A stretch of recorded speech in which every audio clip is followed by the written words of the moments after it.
Good morning. I'm going to call to order the October 24th, 2023 rescheduled regular meeting of the Monterey Peninsula Airport District Board of Directors. If we could have a roll call, please. Director Gagliotti? Here.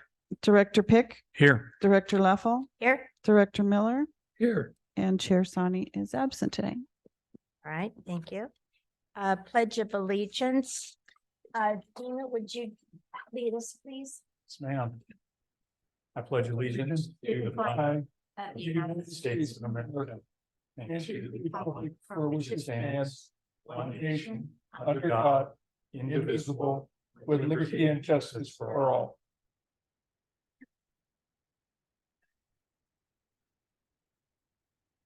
Communications announcements, staff. Two of them. First of all, Mike Bound will be joining us on, he's there now. Mike is suffering with COVID, so please go easy on him. And if you can't understand what he's saying, he'll repeat. Secondly, Mike and I'll be leaving the meeting at 10:45 for a period. We have a call with United Airlines that is a must take. So, but I'll be back after that call. Terrific.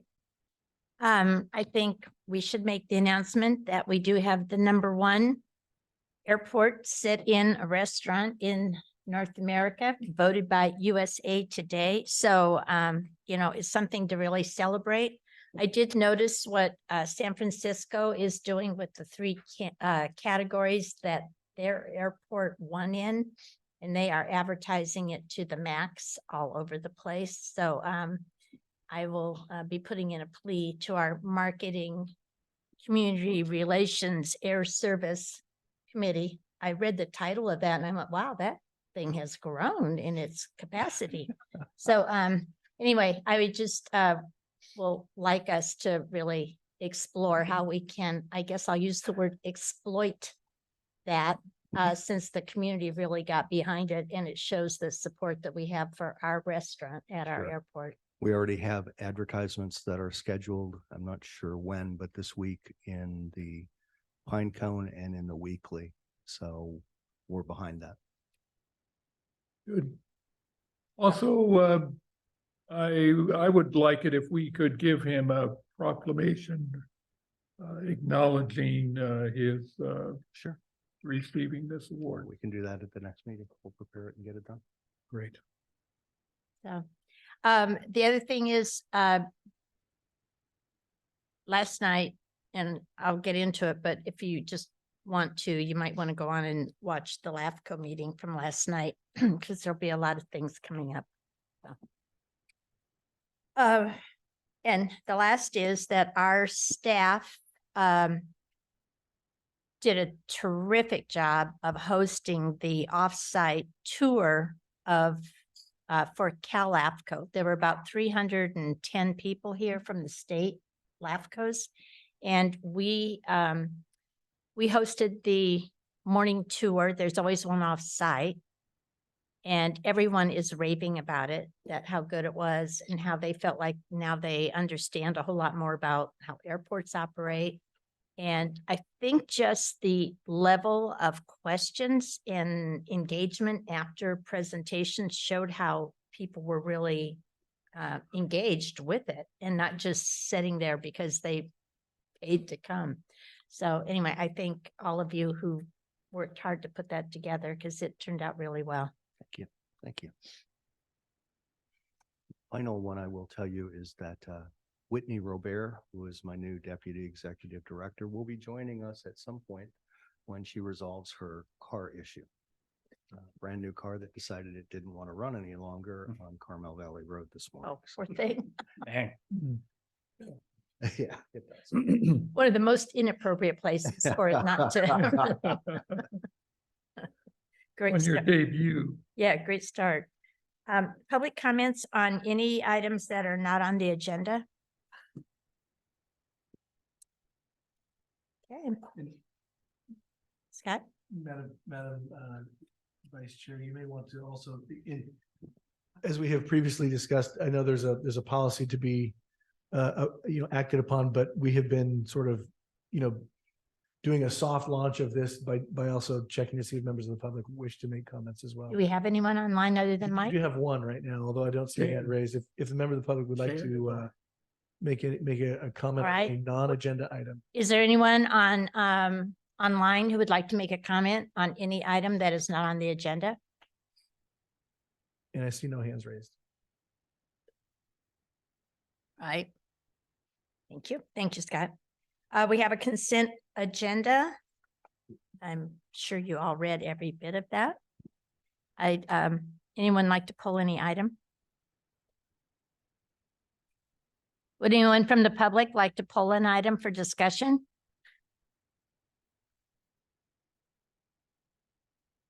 I'd entertain a motion for approval. So moved. John. Director Gagliardi, Yes.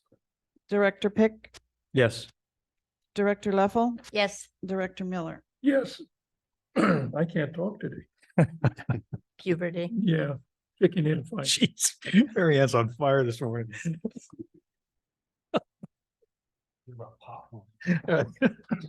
All right, we will start our regular agenda with Air Service Consultant Quarterly Report. Mike Bound from Landrum, Enderman Brown.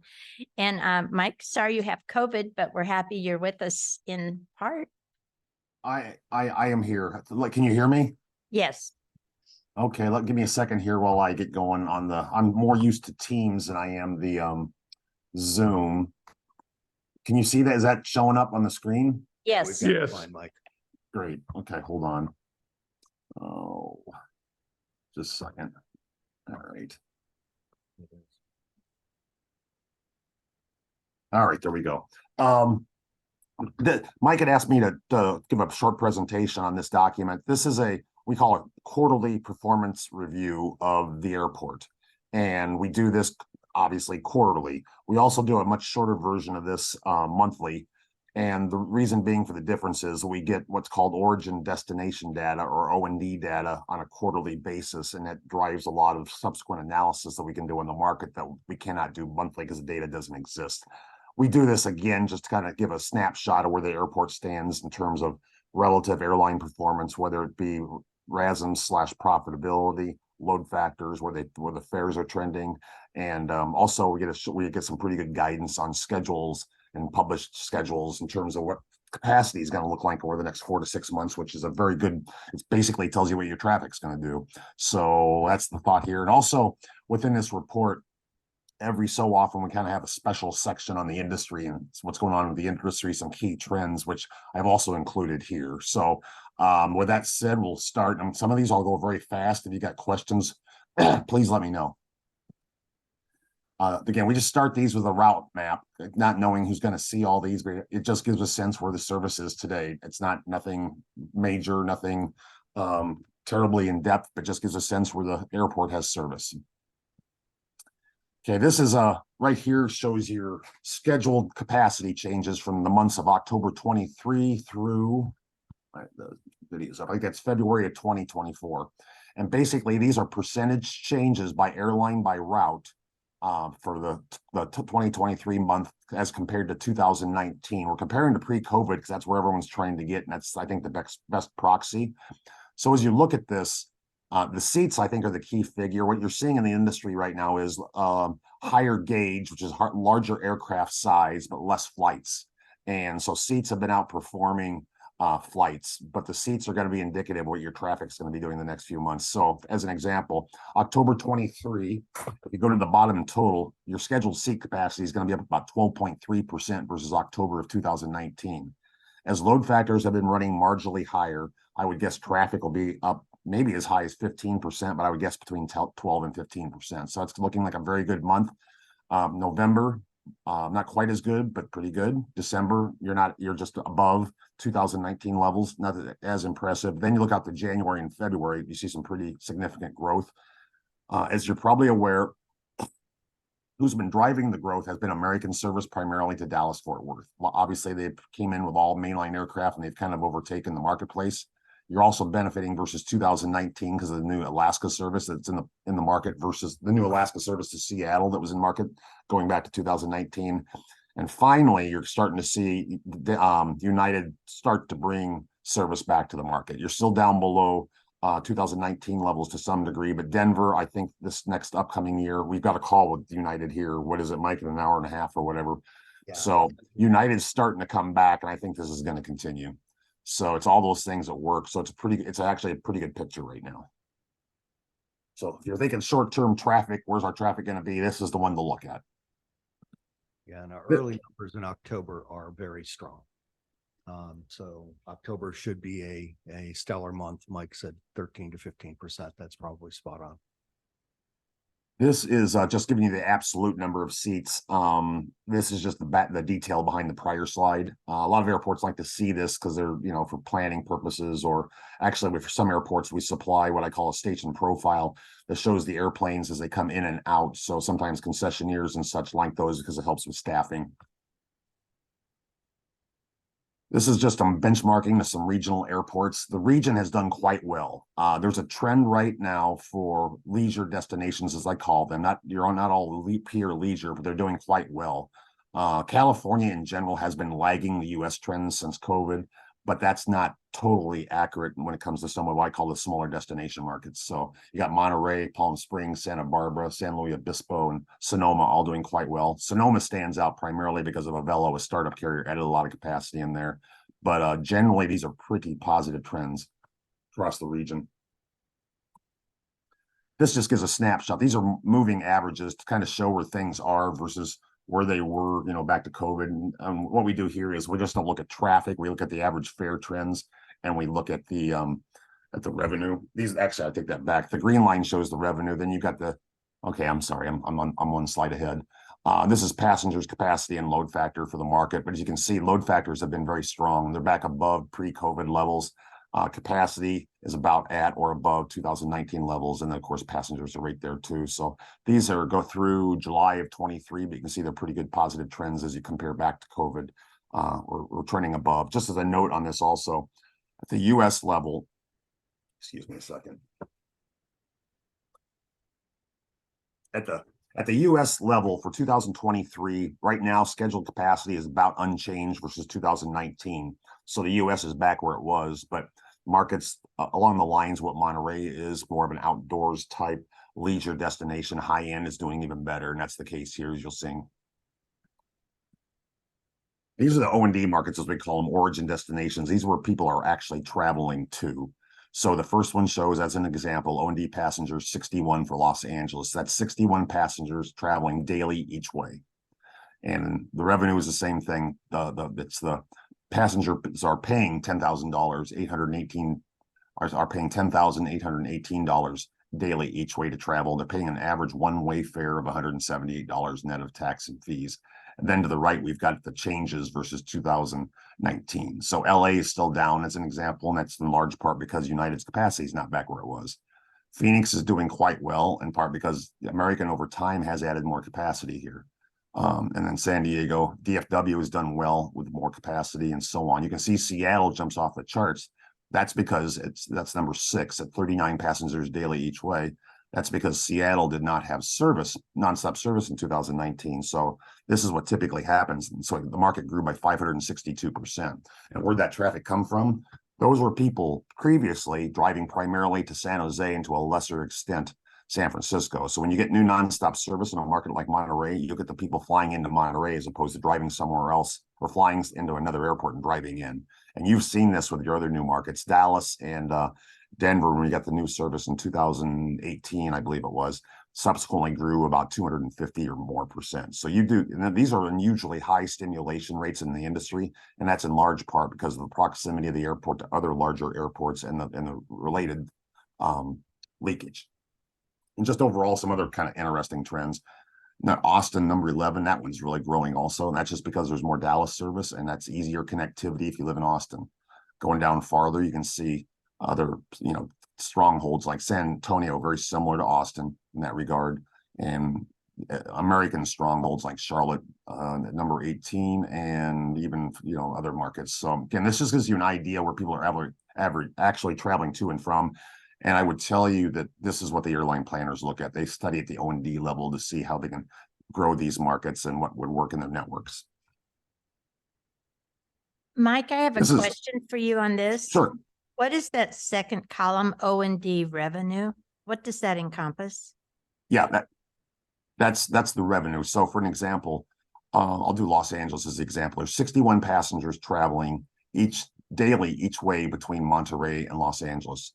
Those same passengers are paying in aggregate $10,818. And that's basically the airline revenue. That's what the airline collects. Okay. So that's basically the revenue of the dollars the airline collects. So that's Another the way to look at it. 61 times blah, blah, blah. Right. Okay, That's exactly what I was going to say. 61 times 178. okay. If you look, that's the average fare. Yes, it's like a business. Let's say you owned a bakery or something, and you sold 10 cakes a day. That would be the equivalent to the O&D passengers, but you collected for each cake $20 or $200 in total for the day. That's the equivalent to the O&D revenue, the 200. Okay, thank you. Okay. Again, I got ahead of myself a little bit earlier, but this is the O&D revenue, average fare, and US average fare as you look at kind of the overall revenue metrics from the Monterey market. Again, this is a moving average over the last number of years, almost a decade now. And what it shows is, this is one thing I think airports sometimes lose sight of. Everyone's focused on passenger traffic, and for good reasons. That's what drives a lot of the financial performance at an airport. But airlines, like any business, are looking at the dollars in the door. They're looking at revenue. And you can see here, the revenues have been real strong the last, since COVID. And tied to that, the average fare has been very strong also. And you're going to say, well, we don't want our average fares going up higher in the US. True, that's typically a good leading indicator. If pricing is moving higher and passenger volumes and the tie to that, the revenues are growing a lot. That's what airlines look at, and that's what they look at when they add service. It's not the passenger volumes per se; it's the dollars in the door, which is a function of not just the passenger volume, but also the average fare paid. This is actually a very good story for Monterey, in my opinion. This just shares share over time over the last 3 years. I think if you went back even farther, what you'd see is that American has taken share from United for the most part. American now is the dominant brand locally. I think United's going to start fighting some of that back here the next couple of years, just because they've got the hubs and the network that ties well into Monterey. American has taken advantage, though. DFW has done very well. They've added more into Phoenix, which has also done well. At some point, Alaska is going to grow more, but they have brought in Seattle. So that just gives you a sense of what's going on at the regional level. Everything has been kind of strange in this regard since COVID, but now we're coming back and getting a better sense of where things are headed. This is kind of a messy chart, but for our purposes here, I think it's one that's telling. Mike and I have learned this of late. It's sometimes you just take things for granted, especially, for Mike and you guys who live there, but the airlines don't always hear it. So Mike and I, just a little story tied to this, Mike and I had planned to go up to a meeting with Sun Country twice. I don't remember what it was. I think it was April or March or May or something. And we had to cancel the meeting twice because basically you guys had biblical type storms going on there, and which obviously hurt demand. Because I remember we met with the other airlines recently and asked, what is going on here? Your numbers have been terrible the first, not terrible, but they weren't very good in the second quarter, which is what this document you're looking at is looking at. And it's basically the storms that you hit and really diminished demand for a while, because things have bounced back strong in July and into the third quarter. And you can see it in the loads. Typically, you're going to see pretty similar loads in the second and third quarters. And this year, as an example, I can just see this here, but look at Alaska to Seattle, the 77% load factor, and I think that's July. And the second quarter was 61. That typically isn't the case. And that was a function of some of these odd storms that took place that probably hurt, I would imagine, tourism too. But the airlines are indicating demand has come back strong and that advanced bookings look pretty good. I don't know, Mike, you want to add anything on that? No, I think I just emphasized what you just did, Mike. That's the effect of the atmospheric rivers we had last winter. People just did not travel as much, either outbound or inbound, particularly inbound. So, And particularly up and down the coast, because it was the whole was coast. just nuts. Yeah. And I think we'll see that if we have that occasion again this year, which some forecast we will. So we're prepared for it, but this is good this is good data, good trend data for us to follow. Let me take a minute on this one. Okay, this is actually, I know no one's going to understand it at first, but once you do, I think it's telling. This is probably the best indicator of financial performance for the airlines. And so let's go down the y-axis. That is revenue per available seat mile. We call it RASM in the industry. That's the revenue generated per seat. And those are in cents. Then the stage length is the nonstop flight miles. That's the x-axis. And you see all those blue little dots. That's all American Airlines. This is for American Airlines here, this slide. And those are all the American Airlines flights less than 1,500 miles. We cut it off at 1,500 miles for this purpose, just because it gets too hard to read. And then the trend line is basically the system mileage adjusted averages. Okay. So basically, the above the line is good. That means you're outperforming your mileage adjusted RASMs are outperforming other similar markets, and below is not as good. Now, let me finish here before you, because I know these are below the line a little bit. But this chart is basically, that black line is basically what an airline's cost curve looks like. They try to match revenues to costs. And it has that slope in large part because the cost curve looks like this. This is basically a blended fuel burn curve. So where do you burn most of your fuel? When you go up, and to a lesser degree coming down. So a 100-mile flight, you burn a lot of fuel per distance flown. Longer hauls, you have less fuel burn per unit. So that's why the curvature is the way it is. Now you can see that Phoenix is basically right on the line, and DFW is a little below the line. DFW didn't do as well initially because in the second quarter of 23, two things were going on. They just added all this capacity into the market. Okay, we had to digest a lot of capacity. And as we talked just a minute ago, demand wasn't where we wanted it to be because of all the unusual weather patterns on the West Coast. But what we've seen subsequently is in prior quarters, these both were very strong. And we've talked to Americans subsequently, and they've said things have bounced back quickly. So I'm not worried in that regard. This is very, but this is a kind of, what I call this is, it's like an X-ray. It tells you how your markets are doing for a carrier in question. This is American. So everything else being equal, if I saw this, I'd be a little nervous. But given the peculiar nature of what happened in the second quarter, I'm not. So, and then we show a table to where RASMs and yields have trended versus 2Q 2019. And you can see Phoenix, actually, the RASMs and yields are up a lot. DFW is down, but again, that's because they've added so much capacity in such a short amount of time. They expect it to be, take a digestion period, if you will. Plus, again, you had those weather patterns take on that made it kind of an unusual period.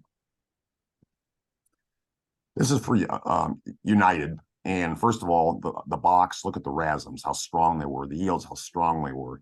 This is one of the reasons I've always been so optimistic. They're going to add capacity back into this market eventually. The routes they have do well. The only one I'm not thrilled that they would grow a lot going near to long-term is San Francisco. And that's just not because of the RASMs here, just because it's so short. I just don't see them adding a lot of capacity there. I think they'll keep flying it, but not at the levels they have been of late. I think they'll build up LAX and particularly Denver. Denver's got more of the larger RJ gates. United has added those. So I think that'll continue growing.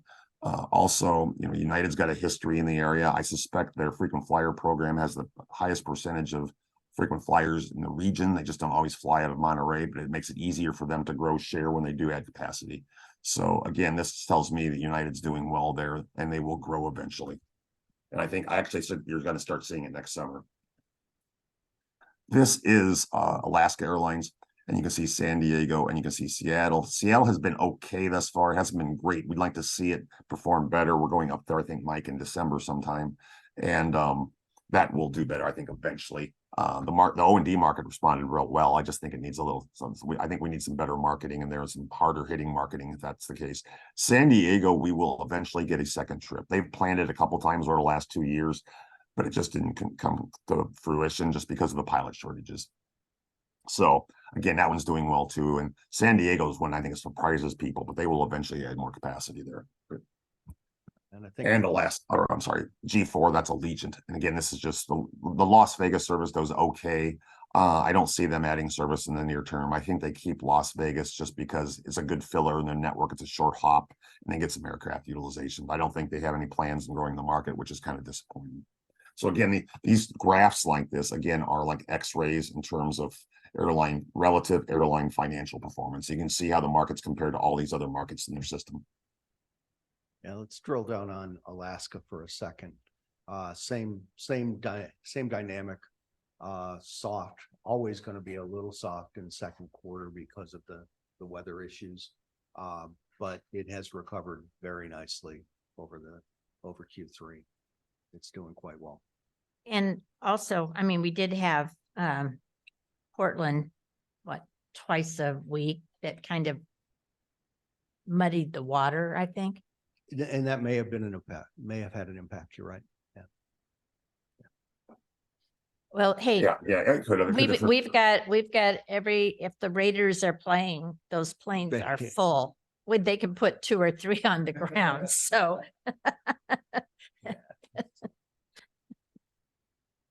Yeah, that's a pretty interesting dynamic. The air travel and the scheduling to accommodate it has really changed or during my time period in the industry. It's kind of amazing to me because it always used to be viewed as kind of low yielding, unprofitable market segment. That's not the case anymore. In terms of the universities and stuff you see in the fall, there's a lot of stuff going on. And in fact, that's why Mike and I, we've been targeting Sun Country because they are a large college football charter operator historically for the Pac-12, and the thought being that if they are doing charters on the West Coast or bringing, let's say they're doing the University of Oregon, actually, let me change this with the changes in the football conference realignment coming in the next couple of years, you're going to see a lot of travel from the West Coast to the Midwest. And they're a Minneapolis-based carrier. That's going to put situations where maybe they brought out the University of Wisconsin football team to LA to beat USC. They can easily take that plane that's paid for by the universities on a charter basis, zip it up to Monterey and do service on the weekend. And then they could also do it on say a Sunday, and then they can bring it out on a Thursday just because of the way the charters flow. And from them, it's a lower risk opportunity because the aircraft's paid for. So it encourages them to fly a market they think they have interest in without taking on all the risk. And that's a way we kind of marketed that to them recently. And I do think that's going to bear fruit probably sometime next year. So again, just back to these, but these X-rays are kind of important in the scheme of things. Then we always show not always, but for the markets where the data is easily available, we just show employment trends. And this is, economics drive air travel. You're a destination market, a little different, but the Salinas in terms of the non-farm payrolls are well above pre-COVID levels. So your economy has bounced back pretty strongly. Not every market across the country can say that. There are some regions of the country doing better than others, but this is a good proxy. And finally, leakage is always an issue. I know this is with bookings within 15 miles of Monterey. On the left is for August 2023, and on the right, 22. You can see we're about a 35% retention right now. I think over time, as we get more air service, this will go up. And you can see versus August 2022, we're up whatever that is. That's a pretty healthy increase, 30% or whatever. And again, that's because we have more air service, and some of the other regional airports like San Jose have lost a chunk of service in the last year. In terms of, and San Jose, which was one of the growth markets of the decade of the 2010 to 2019, it's taken harder of late, in part because workers aren't coming back to the office, and the business travel is just still way down. The tech sector is also getting hit a bit right now too. In San Francisco, you've got all the things going on there. So I think that's going to help our leakage going forward, and just the demand for the marketplace and what people are looking for when they travel now. So this is where I get into the key industry trends. We don't do this every month or every quarter, but we do it ad hocly as important things are taking place in the industry to just give some industry observations. I'd mentioned a minute ago, certain regions are doing better than others, and I think that'll show some here. I got some key trends here going on. We'll try to go through this pretty quickly. This is U.S. scheduled seat capacity, August year to date, 2023 versus 2022. And mainline carriers, when I say mainline, I mean Delta Airlines, I mean United Airlines, I mean American Airlines, any of the ULCCs, think the big airplanes. Regional airlines, that's like Delta Connection, United Express. Those are the small regional jets, anywhere from 50 to 76 seats. And then the total. What's going on is the big trend in the industry has been the regional airline pilot shortages. And that's why the regional airlines are down big. Mainline carriers are up, and you can see the total just up slightly. And this is why many smaller markets across the region are struggling because they rely on these smaller jets and there just aren't enough pilots to fly them. The bigger the aircraft type you're relying on, the better it is for your market. You guys have done well despite being very reliant on regional airlines historically. And I think that's going to portend well for you going forward because I think you're going to be seeing bigger and bigger aircraft. Okay, I mentioned this a minute ago, but the kind of the biggest one of the other bigger trends we're seeing in the industry is because of migration and population across the country and the shift from business travel to leisure travel, the certain regions in the country have done very well. The Southeast US has done extremely well. The mountain region has done extremely well. And kind of the ad hoc California markets have done very well. But in general, it's where people are moving to or where they're going for vacations. And that's why these jump off the page. And even places like Nashville has both going for it. Of course, they've got the leisure component. They also have been a growing tech air market. And Austin, everyone's saying all the programmers and the big high tech firms are moving to Austin, which is somewhat true, but it's also a pretty attractive leisure destination. Then, of course, the mountain region. So it's been really interesting how this has evolved over the last few years. I think it'll slow somewhat, but I don't think this is going away.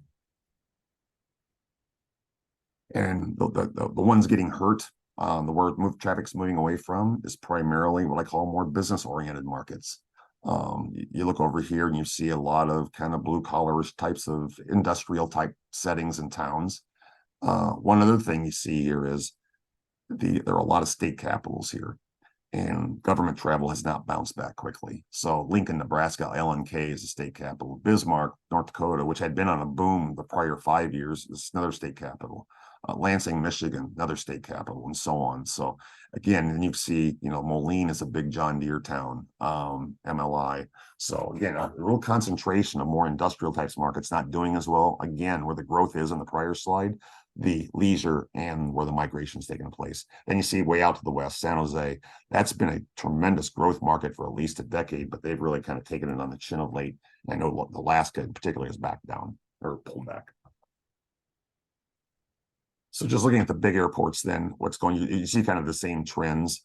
If you go to the far right, San Francisco's struggled. LAX has struggled a bit. Chicago, you got American pulling capacity back over 30%, so they got hit. Then of course you see the big Delta hubs to the far right also taking hits. Detroit DTW is one of the worst performers of the top 30 airports. Minneapolis is right there, MSP down, and even Atlanta's down. So where's the growth? You go to the far left. Austin and Nashville, we already talked about. Miami, another leisure type destination. Vegas, Orlando, MCO speak for themselves.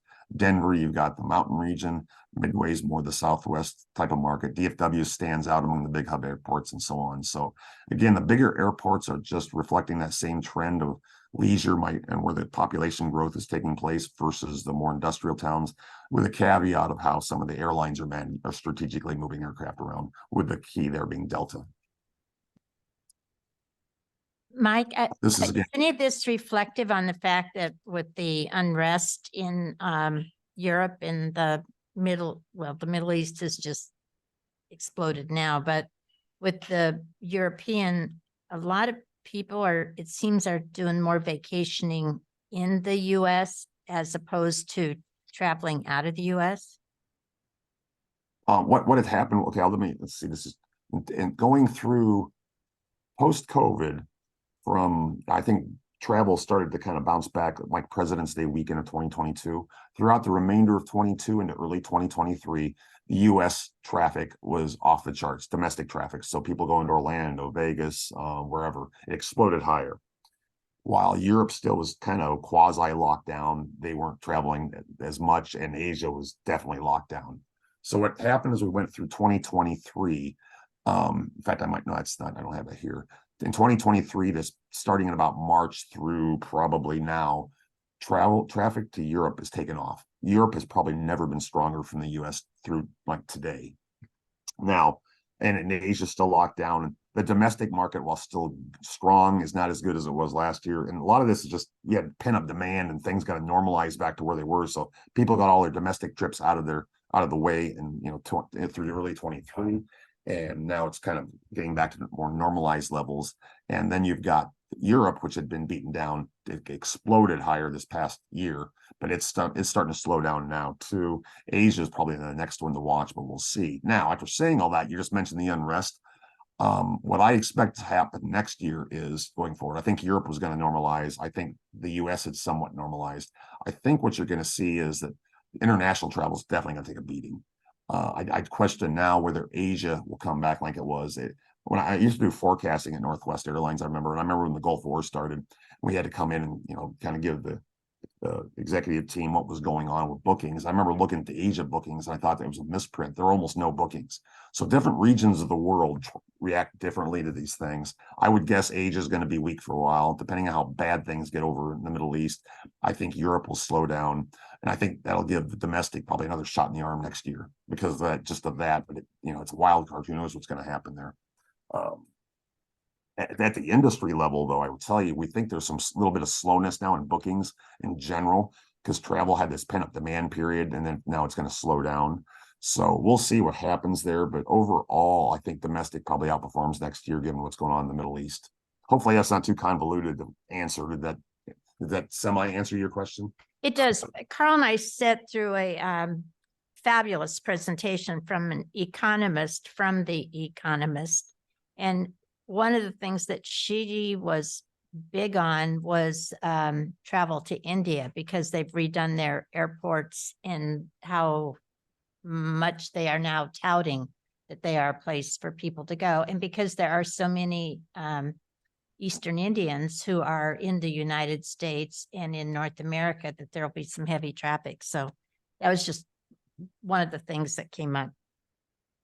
That's true. That's interesting because I was just one of the reasons I have COVID is I was over in Istanbul for about a week recently in the last week, and the airport I was representing has one of the largest Arab and Indian populations in the United States. So we talk with them all the time. It's a really interesting dynamic because the Indian economy is going to boom over. It's probably the next China is the best way I think I can put it. And that said, though. And you've got a lot of big industry over there. It's a very vibrant economy. The biggest issue that we run into is yields. The yields aren't that good. It's a very price-sensitive market. And while there's business traffic, it's driven to a large degree by VFR, visit friends and relatives going back and forth. It's very price-sensitive. So what happens is a carrier like Delta, who's very focused on higher yields and the relative profitability, shy away from it. In fact, Delta's fleet right now is not conducive to going to India just because they retired a lot of their long-range aircraft during COVID, and they don't have enough of the A350s to go. They're very limited where they can fly them. Also, and this is beyond my expertise, but I do know you've got so much junk going on over there, whether it's in the Middle East or the Ukraine, the flight patterns are limited. And you can't fly over certain places. You run out of fuel. So they just can't fly them right now. And in fact, I said when I was going down to Istanbul, I had to sit on a plane in Amsterdam for a couple hours because they were doing maneuvers just to the east. And I think it was I'm sure it was military maneuvers. I'm sure they're training or whatever. So it's a very interesting environment we're living in right now. But I agree in India in general, but I think it's going to be more of a challenge. But anyway, I'm probably talking too much here. Okay, no, I just probably shouldn't have interrupted you, but it was something that came out that we found kind of fascinating. Oh, it is. It is. It is. I'm sorry, Mike, I have a question on the previous slide for more domestic and more kind of, I would say even micro compared for Monterey. Yeah. So that 14% drop in Chicago, is that an opportunity or is that a warning for us? Monterey specifically. I'd say it's a challenge. And Okay. here's why. A carrier like American, who would be our primary target there, just because they're over half of the market in Monterey now, they have a pretty dominant position. They're down over 30% in Chicago O'Hare. They are downsizing O'Hare, and they've indicated we don't plan to grow it back anytime soon. Even United's down, but they've taken a lot of share because Americans pulled so far back.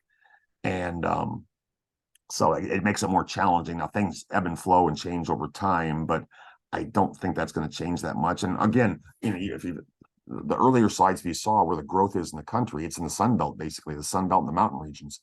So someone like American, they told us this at Jumpstart, that's their service conference earlier this year. They were shifting capacity from Chicago O'Hare, in part because for quite some time O'Hare, Chicago's travel demand was down. It just wasn't what it was for whatever reasons. There's a number of them, I think, but that wasn't growing. So what they did was they shifted capacity, and they shifted it to places like Phoenix and Miami, in part because the Sun Belt's where the growth was, and they also shifted it to their biggest, most profitable strategic hubs, that being DFW and Charlotte. So that's kind of what's going on there. So to give you a long story short on O'Hare again, it's going to be a challenge because of that. And United is similar. They have retrenched a bit in Chicago, and they're building Denver back up. They're building Denver to a more prominent hub than it already is, while not taking care of the house at home as much as they used to. Chicago O'Hare in total just has not seen the traffic return that it had in the past. And if you look at Chicago's economy, a lot of its economy is driven by conferences. It's a perfect midpoint conference for business to have conferences, but those aren't back yet. So we see that downturn there. I think long term, O'Hare will come back because of its proximity to the rest of the world. But right now, United has its attention in Denver, and American is looking at strengthening itself in its other two hubs that are strong. So it's going to be a challenge for us, but we've got a grant for 5 years, and we'll keep plugging away, and hopefully things turn around enough that we can get someone to entertain the idea. Thank you. What aircraft? I think that's well put. What aircraft would target for O'Hare? I What think- aircraft? I think it would be an A319. Yeah. I think it'd be similar to what you're flying DFW with. Mike, do you disagree?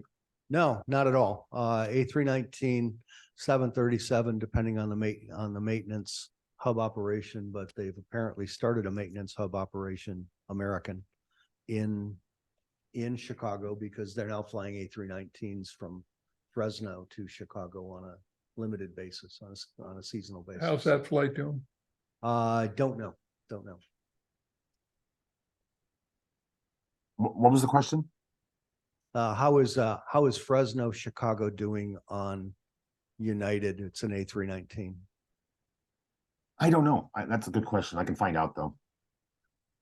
I will say that one of the biggest routes that our agricultural people, their marketing and everybody, it is the Midwest, it's Chicago. And several of our larger ag companies have offices in Chicago. One of them has 184 accounting people in Chicago. They're not here locally.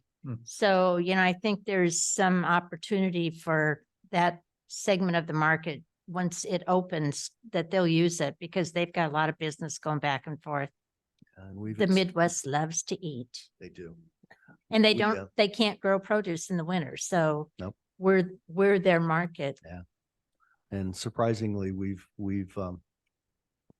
gained some traction in Santa Cruz with the economic development folks and the county CEO who I met with yesterday, and they're all in working with us on the Chicago effort. That's their number one market. So having them along with us is a very strong positive. Couple that with the fact that right now there are no nonstop Chicago flights out of San Jose. We're in pretty good position. It all depends on what the airlines, how the airlines view the market versus their current business strategy. That'd be huge. Yeah. They have been to San Francisco, of course. They do. And Phoenix, it's a. Yeah, I gotta admit. Go ahead. But what I was gonna say, Mike, is that it's a, historically, it's been a great place for international travel to get to. Almost everything can kind of go to from Chicago. You can go almost anywhere internationally. And I thought that would be a great boon for here from, Monterey to Chicago, and then you're out. You don't have to go to Phoenix or someplace and then get to Chicago. However, if international travel is also going to be seeing, a slowing down, then it could be kind of a double whammy. Yeah, it can be. Mark sits on most of the earnings calls for the airlines that serve our market right now. And there is a note of caution from all of them that, you know, there's a softening in demand Yeah, across the board. And you could understand that given the current state of the economy and the flux that it's in. So yeah, and then obviously world events will dictate when international really truly opens up. yeah. So there are a lot of dynamics involved in air service development and things that you don't normally think about when you're thinking, well, why can't we get Chicago service? Yeah, right. Why can't we get others? Yeah, I understand. Okay, thank you. I don't mean to Slow this down. we have a full No, agenda. no, that things change very rapidly in the industry for better or worse, typically worse, but it's just, that's the nature of the beast. Let's see here. We've got about 5 slides left, I think. So hopefully I won't take up too much more of your time. The number 3 trend we're seeing, of course, is leisure driving, growing faster, coming back faster than business travel. Business travel is still, in general, when you look at corporate accounts, business travel is still down about 20% on average, they're saying, versus where it was in 2019. But it's all over the board, depending on the company, depending on the industry, and so on. So I've tried to lay out some of that here. One survey I saw recently was really interesting that kind of tells how things have changed. Historically, depending on the market, you know, it was, you know, 50% business travel, 50% leisure. Sometimes I see 60% business, 40% leisure, or vice versa, kind of in that range. Of late, there's 3 categories. You're seeing about 20 to 30% business, but you're seeing like 49% hybrid, which is that's where somebody has a business trip to, say, I don't know, wherever, and they do 2 days on business and they spend the next 3 days for leisure. That's the fastest growing component. We'll see if that continues. I think it will to a degree. I don't know if the levels it's at now, and then the balance is pure leisure travel. So it's just the changing dynamics of the way people live and travel right now, which has generally been pretty good for the US, particularly good for the US travel market. So we'll see. You can read this as well as I can. Alaska Airlines had a really interesting last earnings call talking about how business travel is evolving and some companies going X and others like Microsoft doing X. So it's just been interesting. Number 4 trend is historically the ULCCs, that's ultra low cost carriers. Those are your carriers that offer very low base fares and they charge you for the little things, but overall the prices are pretty low. And that's the Frontiers of the world, the Spirits of the world, the Allegiance of the world. Those are the ULCCs. They do all these things and they've been the ones growing. And this was before COVID, and it's certainly been true after COVID. So we'll see where that goes. That's where the growth has been. Southwest and JetBlue and Alaska kind of they're lower cost, but full service airlines for the most part, especially JetBlue and Alaska. And you can see they're kind of muddling along more in the middle. Then to the far right, the big 3, American, United, Delta. Their seats are only down marginally, but the flights are down a lot, and that's because they're flying larger gauge, larger airplanes. That's what we talked about earlier. Regional jets are in a downstream because of the pilot shortages, but the bigger mainline jets are being flown a lot. So this has been a trend going on for a while. It probably continues going forward. I will tell you, worldwide, this has been a trend for at least 20 to 30 years. The US is kind of catching up. And it's because people travel, the lower fares mean a lot. There's a segment of the industry, they want their perks, their first class seats, those sorts of things, but there's a much larger segment that wants the low fares. Now, after saying all that, okay, we talked a little bit earlier about the softening in the bookings. Right now for the 3rd quarter, and these probably came out while I was overseas, but I had heard beforehand, Frontier and Spirit were going to lose money in the 3rd quarter, which is traditionally a pretty good quarter. And I want to say Spirit was going to have a negative 14% margin and Frontier negative 7%. They're typically quite profitable. At the same time, the big 3 did pretty well. I know Delta was profitable. They had like a 10% margin. So that kind of indicates to me the softening in bookings is going to be hitting harder at the lower end of the market, which is another way of saying lower income consumers are getting hit harder than higher income consumers, which kind of makes sense and ties to everything else I'm reading and seeing. So again, it's like a puzzle we're trying to put together, but this chart's purpose wasn't that, but I wanted to speak to it because I think that's what we're starting to see. Again, if you have any questions, just jump in here. And the number 5 trend here is, again, I've only got one more. I think this is the last trend. Oh no, I got one more. This is what's going on operating costs in the industry, and it's not pretty. This is for a regional airline here. So if you look at the graph, the CRJ is the 50-seat RJ, which is slowly but surely going away. Then to the far right, you got the CRJ 900. That's a 76-seat regional jet. And if you look at this, the dry costs are basically everything but fuel. That's primarily labor. And you've seen pilot salaries explode this past couple of years. And that's not pilots, but labor in general. And you can see what's happened here is if you go just in 2021 versus 2023 for a 50-seat RJ, the cost went up about 40 to 50%. And then fuel is always volatile, you know, it's all over the board, but it's been trending not too bad until recently in the last, month or so. So when you look clear over there to the right, you can see what's going on with the CRJ 900s. When you got 76 seats and you've got costs of $6,000 per block hour on a 2-hour block, you can do the math pretty quickly. That's $12,000 divided by 76 seats. The math doesn't work. And it's going to make some of the smaller aircraft very hard to justify economically. And one of the things to point out here is that until fuel costs come down, airfares are going to stay higher than what we typically have seen. And they're not going to move. And the industry right now is indicating that the airfare increases that we currently see are probably here to stay. So.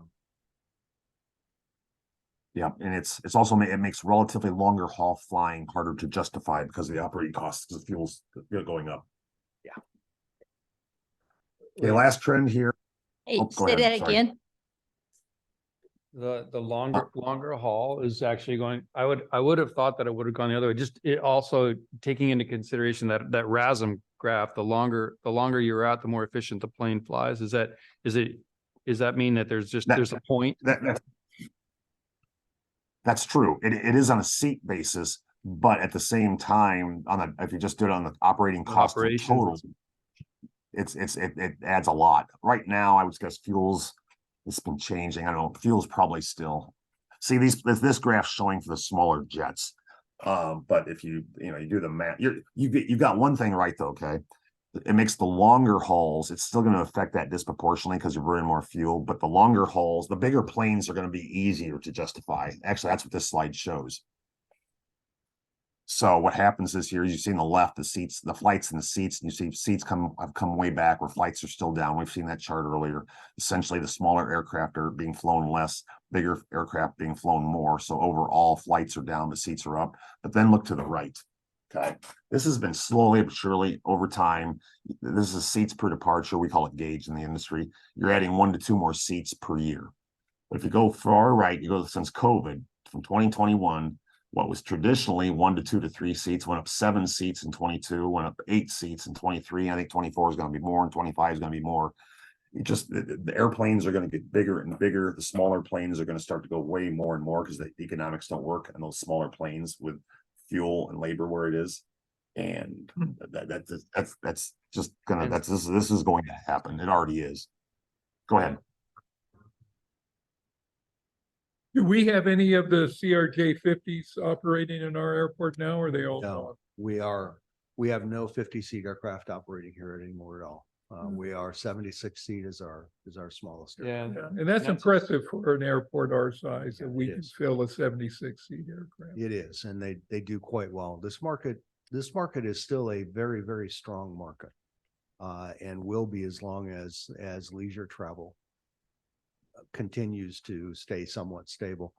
But what makes it unusual is we've got actually a pretty strong business base too, in a somewhat economic resilient or recession resilient community. Right. In ag, people still have to eat regardless of the economy and regardless of what's going on in the world. They still have to eat. And I think Mary Ann said that earlier. We've got that strong base of ag that gives us that buoyancy in the market. And then you add on top of that leisure, and we're well positioned for the trends right now. We also have one other thing. We have a lot of people who chose to come here to live, to run their small companies. And they may be 1, 2, or 3 people companies. but most of them are consultants. Yep. And if you are out and about in the community, you know how many of them fly out of here almost on a weekly basis because they've got clients, or else they work for a larger company where they have to go once a week to go check into headquarters. There are a lot of them, and they're here. You don't even know they're here Yep. because they're working out of their homes, but they're very active, flying Yes. here and there. So Yeah, I think You're right. that has been a growth for us that I have watched forever when I see who's flying. We have a lot of professors who teach 1 week out of the month at major universities because they're world renowned and they fly out of here. And then they're here 3 weeks and they're online with their students, but they're someplace else for 1 week. So Yeah. we're very fortunate. I mean, I would say to see Monterey that they should say you really can mix business and pleasure. And we are the place where you can do it all. So I think that's important. So it's a unique market. And I think that bodes well for us in the future. We're not going to ever be totally resilient, but we can be well positioned, and we are. And I think the more seats we get, the more flights we get, this market responds. And there's a reason that our load factors are up, and there's a reason that our capture, or the reverse of leakage, is up as well. What I feel we see right now, and Mike, correct me if you think I'm overstepping here, but I see this market starting to move toward larger aircraft, and I see this market chasing demand. We benefit from the downturn at San Jose. We benefit from the marketing that we do and the experience that people have at this airport. We're at a point now where people want to fly out of here, where several years ago we had to try to force them to fly out of here. We had to twist their arms. We're now at a point where people use this airport as a tool, as a utility, rather than it's a necessity rather than something that they could find elsewhere. This has now become an airport of choice for the region. Although our Continue leakage to grow. is still the same. When I Leakage- came on the board, it was 35 to 37%. It's still there. So, I mean, we can say that, but we're still not eroding into how many of them are driving somewhere else. Yeah. It was down to 28%. Yeah. Hmm? Wait, Thought it was down to 28%. yeah, exactly. Yeah, we've moved from 27. 28 to 35. Yeah, 35. So we're making headway. That, Will not ever totally turn the entire market. We just won't. Yeah. 35. We're 35. The rest of the market is 65. Right? Yeah. We're up from so We're up from we've last improved, year, but we've improved but where we we're- were before. But we're just. Well, down to- we actually dropped. I thought this is an increase. We meaning went that down, This didn't is we? bad. No. August No. 2022 means that we had greater leakage, but a lesser, this is I guess demand, right? Or this is what we're capturing? So here we have, yeah, Yeah. but here's the deal. This is what it was. Okay. 14 All right. So years we've ago. always see, been there. I Okay, see. now, Always now, just yeah. right there. We've never gotten where we're over 40 since I've been on the board. Yeah, Never. and I think my point, Mary Ann, was as we start to see this market continue to mature, that leakage will start, because we chase demand, that leakage will start to favor us more. Yeah. Which I call capture. Yeah. Caption. So that was my point. Maybe. Yeah, I just, we Yeah. got new people and it's Yeah. like, Yeah. okay, we're up from 27, but we're still, Yeah. Yeah. we still Historically, haven't we're just broken right the where glass. yeah, we're Okay. right where we Good were. enough. So I have a couple questions. Do we have time? Sure. Mike, so talking about leakage, if we're only capturing about 35% of the people flying, it makes sense that most people using our airport do not live in this area. Correct. Say that again. So if we're only capturing about 35% of the market of people that live in here, most people that use our airport then are flying, live outside our area. They're flying in and out, is what he's saying. Oh, I see what you're saying. I think I understand. You're, that those numbers are based on origin traffic out of Monterey only at this point. That's because of the data, the way it is.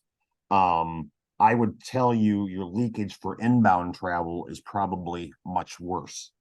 That's based upon surveys done. I think it was from Travel Plan. It's from Mike. It's from those regional organizations we work with. I can't remember which one, but I've seen it looks much worse on an inbound basis, which would not surprise me. Mike had asked me, we're not going to have time today, but we're starting to use cell phone data. And that's probably the best data there is for gauging inbound leakage, which for you, a market that depends on inbound travel, it's very important. And we're starting to rely on that more and more. And actually it was very useful in a recent meeting with Sun Country Airlines, which we're quite optimistic about. But that will show you how people are, where they're coming from, how they're getting here. And I think that'll be very telling. That's why I think there's so much upside here, assuming we have enough hotel rooms longer term, which I don't know if I don't have a good answer on that right now, but there's a lot of upside potentially just on inbound people. Now, some of those people were, you know, on a leakage perspective, you're always going to have leakage to a degree. You're just not going to be as big as these other regional airports who have huge, you know, demand. Also, a part of this is, and this is, you got a very evolving market out, and not just on Monterey, but on California in general along the coastline. Historically, my perception was that people would fly out there, do a couple days in San Francisco. So they'd fly into San Francisco, then do a few days along the coast, go down to Monterey for a couple days, then go back and fly out of San Francisco.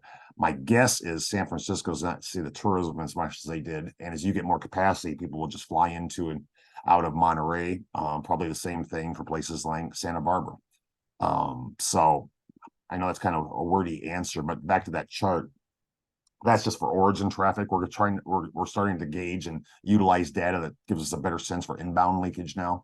And I think that's where the big upside is. And that's why I think I'm kind of optimistic of this market in general, because it's pretty large. Thank you. The Alaska flight to San Diego, that RASM was pretty impressive. That was the highest out of anyone that I saw. The charts you gave us.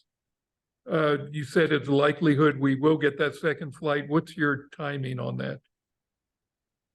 Well, I think so. As Mike knows, they've told us they were adding a second flight twice now in the last 2 years. And because of pilot shortages have been very volatile, they weren't able to do. If I had to guess, I'd say next summer, say June of 24.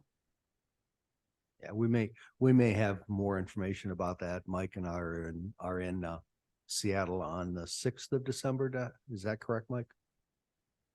Yeah, I think so. We got two back to back there. Yeah, first week in December we're in Seattle, and then second week in December we're in Dallas. What are the likelihood of us adding a Delta flight maybe to Salt Lake? You said there was some interest, but No, we've done our dead level best, including throwing a Hail Mary to get Delta's attention, and they're just not listening. Maybe as they start to grow the Salt Lake hub, they built a new terminal building. Basically, they had 54 new gates. They've got to occupy those gates. They've got to make those profitable. But Delta right now, their trend is for larger aircraft to larger markets. They're not paying a lot of attention to markets our size. So I think it's going to be a lift. okay. Maybe Yeah, their I don't think partnership at any with time- Joby will make them have more seats out You of here. just never know. Yeah, I think the fact that manufacturing will be in Ohio instead of here probably hurts our argument there a But little. the R&D guys are the ones that fly. It's not the Yeah. factory workers. Yeah. So the RASM for Dallas really concerns me and seems contrary to everything I believed about that. I mean, who would have thought, we could fill 2 daily flights in mainline aircraft to Dallas? I don't think American even thought that they would do that well. But why is that RASM so low? Well, first of all, you're talking second quarter. Yeah, and go ahead, Mike, you want to explain? Yeah, there were two reasons. First of all, they did add a lot of capacity in the short term. Typically, airlines expect a digestion period, if you will, if they throw a lot of new capacity in the market. So it takes time to ramp up to where they expect the RASMs to be. So that's one. Also, number two, and that's when you had your most horrific weather patterns, if you will, which didn't just diminish demand on American service to Dallas, but everywhere. And so if we hadn't talked to American subsequent, which we don't have the data yet, but they of course do, they told us that the numbers look good now. They're not concerned. And once we explained the weather and what happened, which you guys all know too well, they're fine. So, if on that route, if the numbers stayed at those levels, yeah, I'd be a little bit concerned. You can also see the loads if you went in the prior, I don't know, it was the prior slide, I think in the results, load factors were only in I think the low mid 70s, but subsequent, those loads have been in the 80s, and American tells us the RASMs are strong. So again, I think it was a function of those two things. One, they added a lot of capacity, and it takes a while to ramp up to those more normalized levels. And two, the weather patterns diminished demand during that period. And subsequently, it sounds like things are back to where we want them to be. Mike, I have a question on that. So during the summertime, when it's so ungodly hot in Phoenix and Dallas, where it affects their ability to take off midday, if they were to add Chicago, does that help them kind of double down where they could say, okay, Reroute people. yeah, through where they Chicago. get a chance to reroute people to a northern area where maybe they're not having the same weather problem? That's always the advantage. That's one of the reasons Delta, when they merged with Northwest, was so advantageous to people in the Ohio Valley part of the United States, is that they had major hubs then in Detroit, Minneapolis, and Ohio. I'm sorry, Detroit, Minneapolis, and Atlanta. So if there was a weather pattern, you could just change you could flight to another one of those hubs and be taken care of. Where if you rely on one hub, you've got issues. You're right in terms of what you're saying, but the issue is from their side, operationally, it would be better. But the problem is going to be that they don't want to go to a second hub, and outside of the days when weather is an issue or operations are an issue, they're going to be cannibalizing themselves, because a lot of the same O&Ds they would accommodate over DFW are the same ones in Chicago, and that would be the issue. Yeah, I'm optimistic that Chicago might be similar to Dallas if we ever get it with American. I think would really add to their two options. Yeah, I think so. I think Chicago is one of those markets that if you look at our top 10, we have the first 4 or 5 nonstop service. Chicago's next in line. So it's a market that should work, and I'm confident it will work in this market with the right operator. But it was American who approached us on Chicago in the future, right? Yeah, they made comment to us when we saw them right after the Dallas launch, and our numbers were phenomenal, and they still are. The question was, well, what's next? And they said Chicago. That's been a couple of years, and things have changed. So we're hopeful we hear that same song when we go in Denver in December, but it wouldn't surprise me if there's if they retrench just a touch and just see where the economy is going to go and see where our market plays. We typically do have, the January, February timeframe, late December through the end of January through actually the middle of February. We're pretty soft. We have a seasonal period there where our rainy season. So it wouldn't surprise me if you see some pullback, but then ramp back up in the spring for what our busy season is. So it's a lot of dynamics here, but I'm not entirely confident that we're going to come back and be able to say to you, Chicago is going to start, but we'll at least have a better roadmap. Well, if I was United, I'd shut American out right now and take that and go with it and protect my hub. Maybe in 1 hour or 50 minutes, we'll know more. I'm just saying, that's what I would do. My anticipation is for American, again, this is all fairly new. this added Dallas service. I think they're gonna take some time and see how it proceeds, how it progresses. I think that's one. And if it does extremely well, I think it's probably more likely they add another flight to Dallas before they'd add Chicago. That's not out of the realm of possibilities. I agree with you in that Chicago would give them better international connectivity, but after saying that, they keep growing Dallas internationally too. On United, I think first and foremost, they're gonna grow Denver. Then they're gonna grow, I would guess, LA, but I think those two get grown in the next year or two. When we did approach them, I did talk with the United about the SCSI. I think I forwarded that to you, Mike. They didn't dismiss it. But they said it's just probably not now or in the short term, but we'll find out more here shortly. Good luck. You think there's the possibility of 3 daily flights to Dallas? Well, if let's say the 2 Dallas flights they have now keep, going to, 90%. I've seen this before in other markets. Say they're operating 90% loads. Then you got a question, what do I do? They can't really add bigger planes domestically. So what do? They add another frequency into Dallas, or they add a new spoke to Chicago. I would think they would add another spoke to, or another flight to Dallas, in part because that hub is massive. Okay, it's got like 8 huge banks a day. You can throw a flight in there and it connects the world practically. If Dallas does really well before they'd add Chicago, I suspect they would lean towards adding another frequency to Dallas. I'm not saying they will, but if those loads are that good, I think they'd seriously look at it. That's safe harbor. I mean, it's Dallas. It's just adding another frequency to an existing market. Chicago would be a brand new market for them. And although Chicago itself is a very strong market, safe harbor for an airline is always to add a frequency into an existing market. Okay, thank you, Mike. Yeah, thank Yeah, you. thank you. Very Hope you interesting. feel better. Yeah. Yeah, well, thank you. I hope I do too. Get some rest. I'll- Feel I'll good let you enough to guys get go through then. the call. You can't go to sleep until Yeah. after the call. Okay. You have 30 minutes to go rest. Thanks, Mike. All right. Thank you. Thank you. Bye-bye. I'll open it up to the public. Any comments on this presentation?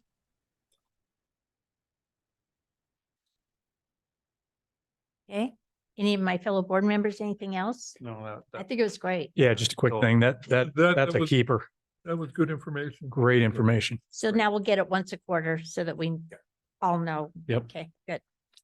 Okay, number 2 is appoint a liaison representative to TAMC. Yeah, this has been hanging out there since the resignation of Mr. Sabo. You have a seat on TAMC that you can fill. It's an advisory seat. That's really typically a board appointment. So that's why that's on the agenda. It's board pleasure. If you choose not to fill it, you don't have to. We'll continue to staff it as needed if you'd like. Otherwise, a board member can take that. You all are traveling a lot. I have no more bandwidth for, Yeah. yeah. Chair Sani asked me to sit on it till the end of the year. Well, so, there you go. There you go. No one would have known that if you hadn't spoken up. So, okay. Yeah, I debated whether or not I wanted to say anything, but yeah, I'll do it. We only have 2 more meetings till the end of the year. Thanks, Carl. Thank you. Okay. So, do we need an official vote? Yeah, I was Yes. just about to mention that. So the governance manual does say that it's at the pleasure of the chair with concurrence by the board. So I would suggest that you. So I move that we appoint Director Miller to take the TAMC seat. I'll second. Okay, roll call, please, Huh? Through the end of the year. through the end of the year. Director Gagliotti. Aye. Director Pick, Yes. Director Leffel. Yes. Director Miller. No, I'm just kidding. Yes. All right, thank you. So moving right along, since we have everybody that is trying to leave, adopt resolution number 1860, a resolution approving a construction contract between the Monterey Peninsula Airport District and Granite Rock Company for well water infrastructure improvements at 2801 Monterey Salinas Highway. Chris, you want to take Chris, this? Absolutely, would love to. Thank you.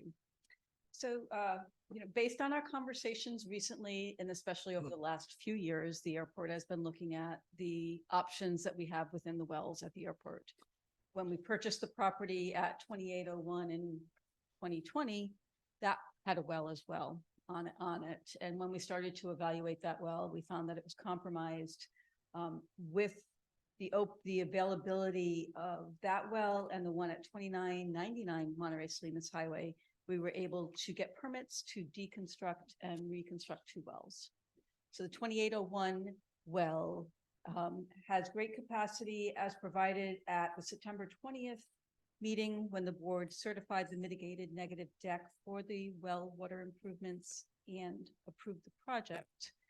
The first phase of the project is to extend the water line at the 2801 Monterey Salinas Highway property to the quick turnaround car wash facility so that we can take them off of CalAm and gain that credit back, that water credit back that they're using for car wash facility and use the non-potable capacity of the wells at the 2801. Awesome. So we went out to bid. We had Kimley Horn has been working with us since 2019 on the review and analysis. They put together construction documents. We went out to bid. We had a number of contractors interested, but we did just get 2 bids on the bid opening date. One from Granite Rock Company and the other from Pacific Underground Construction, Inc. The bid for Granite Rock was $2,189,749. The one for Pacific was over $4 million. One of the things, the one for Granite Rock is primarily within the engineer's estimate, slightly higher, but we are finding, especially right now, underground utilities are expensive. That we found in all the projects that we've been doing, duct banks, piping, all of it is pretty costly right now. Electrical, and this does have a number of electrical components because it's the pumps at both ends, pumps at the well site, pumps at the car wash facility site, as well as some of the infiltration systems and things like that. So there are a number of electronic components with it. So it's not unusual that it might be slightly higher than we had thought it would be, just based on today's market.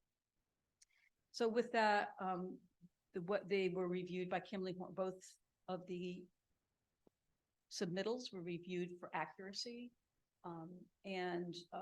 Again, based on that, we recommend that Granite Rock Company be awarded the bid as the lowest, as the successful lowest responsive bidder, based on the analysis they provided, and that you adopt resolution 1860, and more than happy to answer any questions that you might have.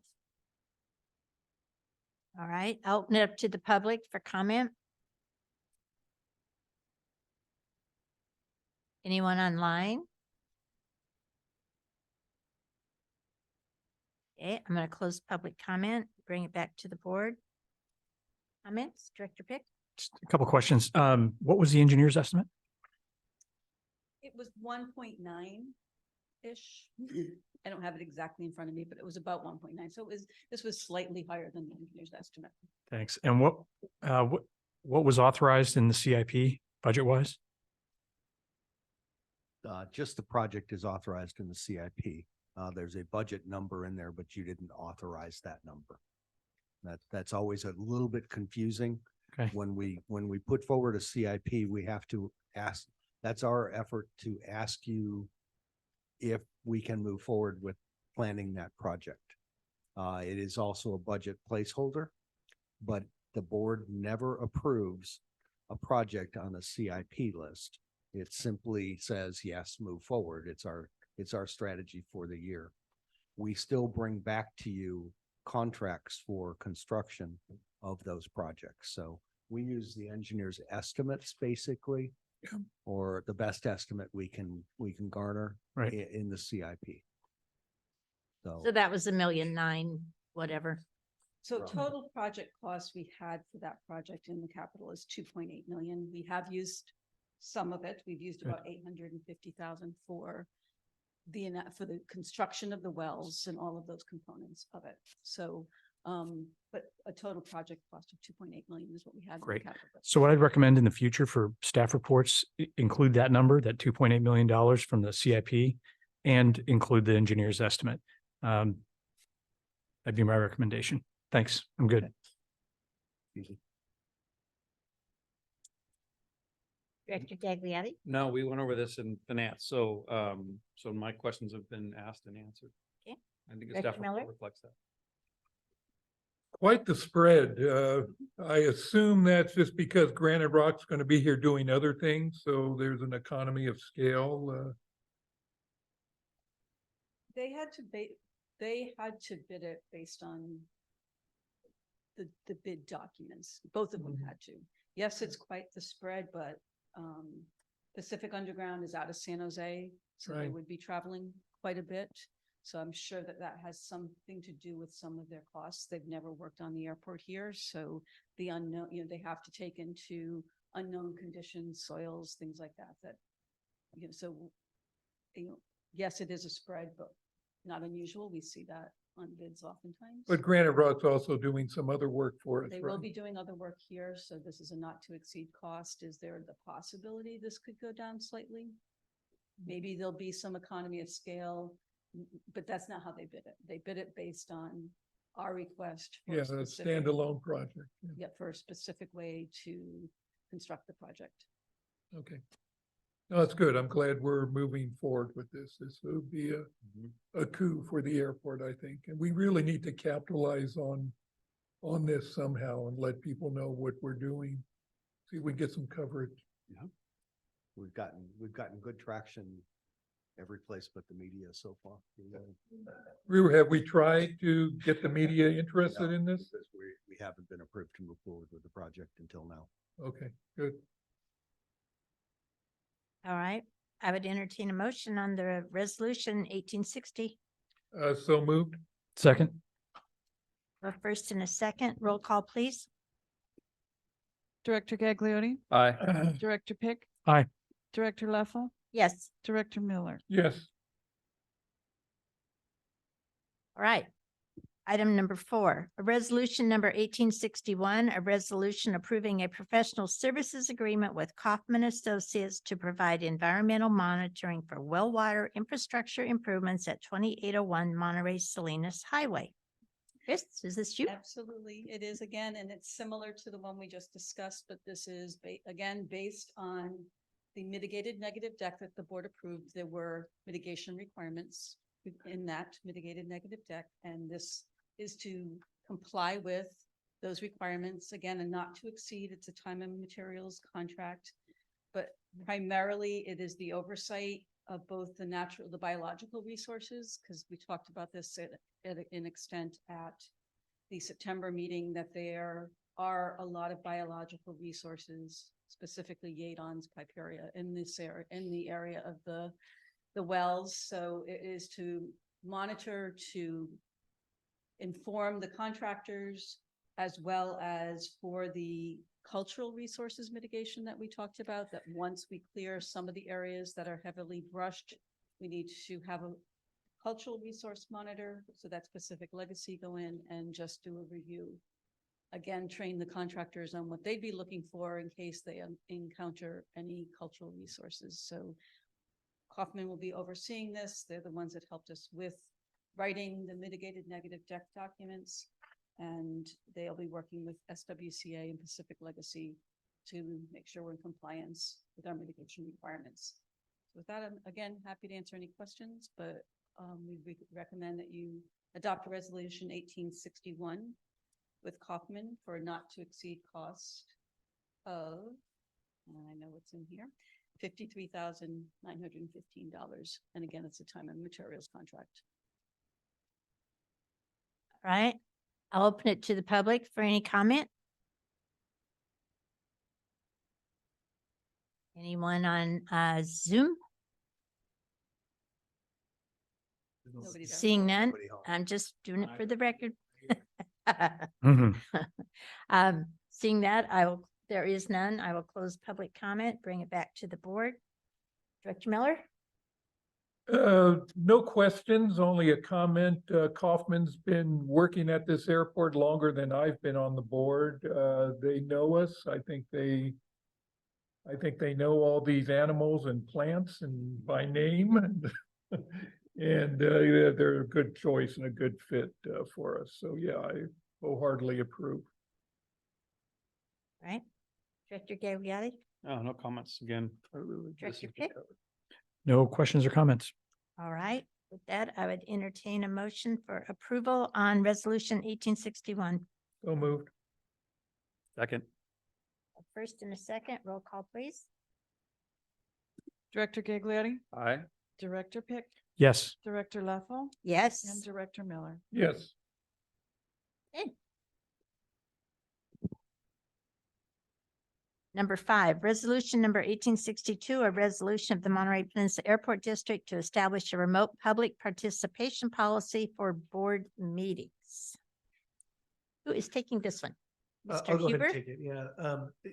Madam Vice Chair and board members, as was discussed at 2 meetings ago, there was a discussion about public participation at board meetings. And I was directed to bring back a policy for the consideration of the board to allow, even though it's not required under the Brown Act, to allow members of the public to participate in meetings. It enables transparency, it enables, an ability for members of the public to I'll use the term, to utilize their time efficiently to give you their opinion on items that are on the agenda. It is approved by a resolution. This would give you an opportunity in the event that it gets out of hand, should I say, because there have been, let me preface this. I want to address some of the recent issues that have been dealt with in some of our public agency friends, in the Bay Area.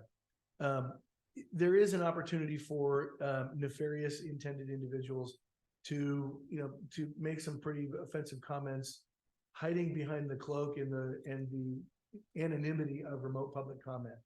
We can't require people to give us their names. We can request it, but we can't require it. Although we do have a pretty good system utilizing the webinar feature of Zoom. Individuals can't unmute their own microphone. So when someone is called on, we then allow them to speak. We unmute their microphone, they can speak.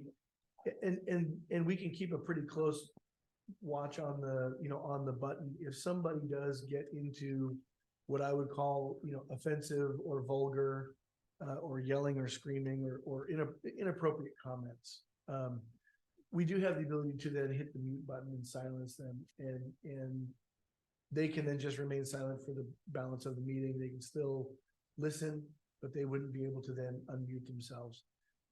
We haven't had that issue here, and if it comes up, we can certainly deal with it. That doesn't mean that there wouldn't be the opportunity, but we can certainly deal with that in case that does come up. But this would give the ability for members of the public to participate remotely. I do want to address one other issue, the potential for technological issues. This would not invalidate the meeting in the event that we have a technological issue. It does say clearly in the resolution that if it's unavailable, that members of the public rely on this at their own risk. And I do want to highlight this. If someone does want to, if they have something of importance that they really want to make sure the board knows about before the board's consideration of an item, they should either ensure that they come here in person or send an email beforehand so we can make sure of their opinion. If they rely upon this and there's a technological issue, they rely upon it at their own risk. Now, having said that, should we have a technological issue, we can, at the direction of the board, pause the meeting for a brief moment, try and resolve it, and if not, we can then continue the meeting.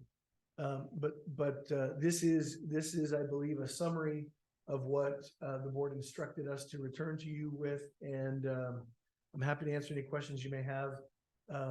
This also, again, as a resolution, would be something that if you decide in the future it's either not warranted or not necessary, or there was some other mechanism that would supersede this, then it can always be withdrawn by the board. I'm happy to answer any questions. All right. I'm going to open it up to the public for comment on this item. Okay. Anyone on Zoom? Seeing none, I'm going to close public comment on this. Bring it back to the board. Director Pick. Thanks, Chair. I think this is a great balanced policy that optimizes the opportunity for the public to have various means to input while protecting the good order of the board's business. So thanks for the great work. Appreciate it. Thank No, you.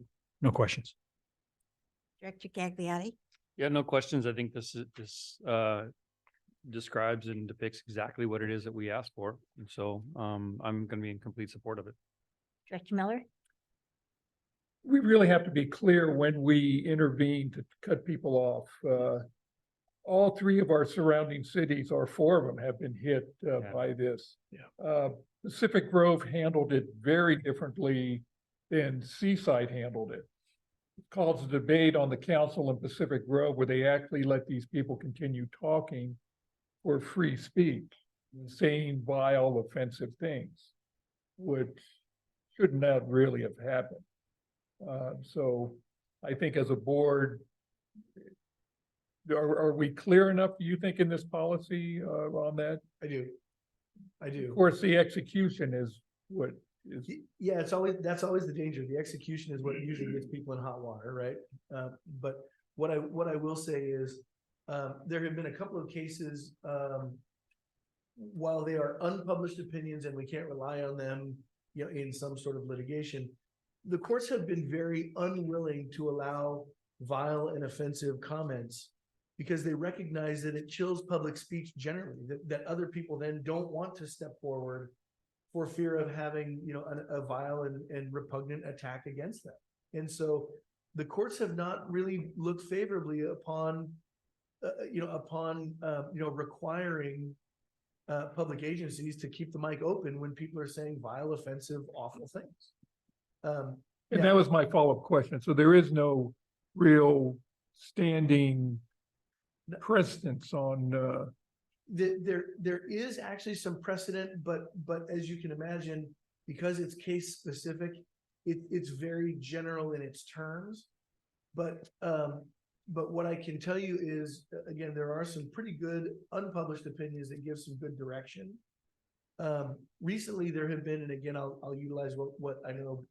I'll identify the city and county of San Francisco have been struggling with some really awful anti-Semitic, and again, it's because of the times that we're in with the current recent events, they've been dealing with some pretty awful anti-Semitic comments, and so they have pulled the reins back on that for a little bit, and the courts have not really been, how do I put it? They I don't want to say that they embrace public agencies shutting off people like that, but they certainly allow it. Yeah. They don't enjoy members of the public saying awful things, particularly when it's not really in the subject matter jurisdiction of that agency. right.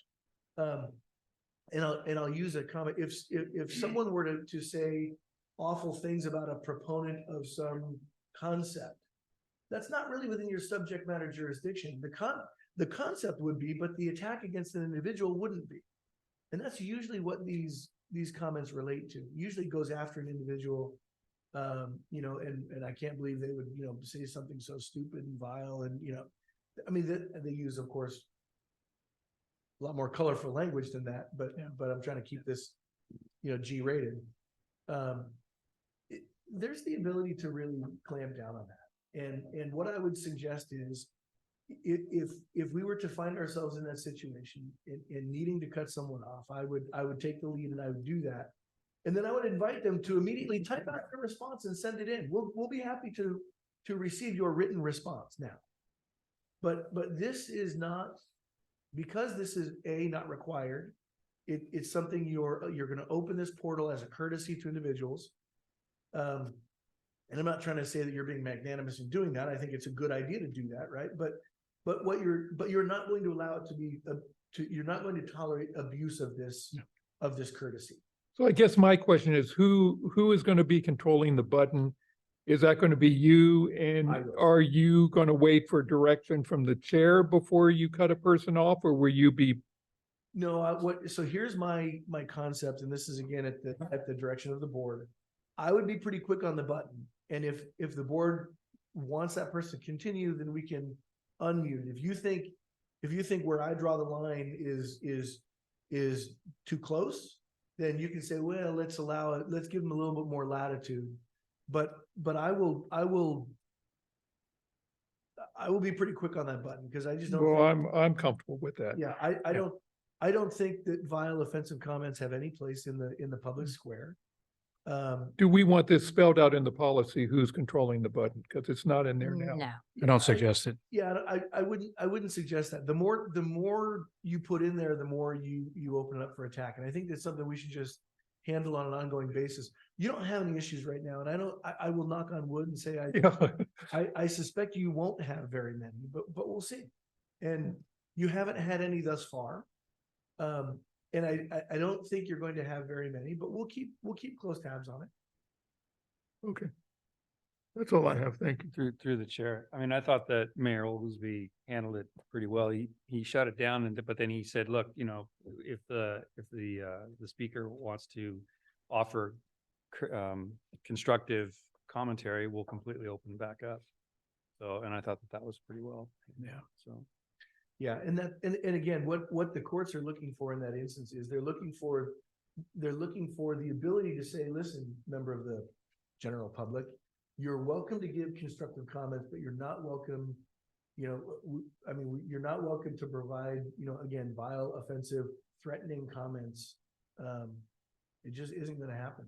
The other thing that I suspect is the courts are going to look at, while we don't necessarily we wouldn't need to do it here because of the features that we have, we can just shut off someone's microphone. If someone were to do that from the podium, the legislature has recently relaxed the standard for you to remove someone from in person. If you translate that over to an online format, it would be easier. You would argue that the standard then must be much lower to then, you know, related to vile offensive comments to then remove somebody. That's the analogy in that. And I think it's a valid one. I don't think we're going to have any issues. Again, I'll knock on wood when I say that. But I think we can deal with it if we do. so Scott, I have one question. Before COVID, I was sitting on a meeting that a group from the region had called together on public banking. And it was headquartered out of Santa Cruz. It was like a Sunday afternoon for a couple hours I spent on that. But at the very end, it wasn't comments. It was sexual content that ended the meeting. And that also, and we don't address that. We address the comment piece, but we don't put where someone is inserting a video. Do we have the safety within the Zoom that we have purchased that we don't have that issue, or do we need to address it? So individuals, when they speak, they have the ability for audio. They don't have the ability to put up video on the screen. That was, 4 years ago. And I think Zoom was just new. And, we all had it, the cheap free version. And I think that's what I read someplace, that there's a updated version. What I would suggest is what I can, and again, trying to wrap my mind around, the nefarious thinking individual. The only thing I would suggest is to make sure that, you know how sometimes individuals, they can, when we promote someone, I'll have to do some research to make sure of this on the webinar feature, and I'll chat with Denise, but when we allow someone to speak, we want to make sure that their camera does not have the ability to be turned on, because then they can just hold something up in front of the camera. We'll make sure that they have audio, not video. And again, if the audio gets offensive or turns into a sexual nature or threatening or harassing, we'll shut it off. Okay. Yeah. I'm so untechnical. I wouldn't know how it works, but they made it work. Yep. We'll protect against that. And again, I do want to just make sure that the caution is there. I can't stop people from starting that behavior, but I can keep them from finishing that behavior. Okay. So if it comes up, we'll keep a close watch on the button, and we'll mute it fast if it does. Okay. So May I? William, oh, sorry, Director Pick. No, I was going to make a motion. Oh, please. That's right. just I was seeing, where are we on this? Yeah, Madam Chair, I'd like to make a motion that we adopt resolution number 1862, a resolution of Monterey Peninsula Airport District to establish a remote public participation policy for board meetings. We have a first and a second. Roll call, please.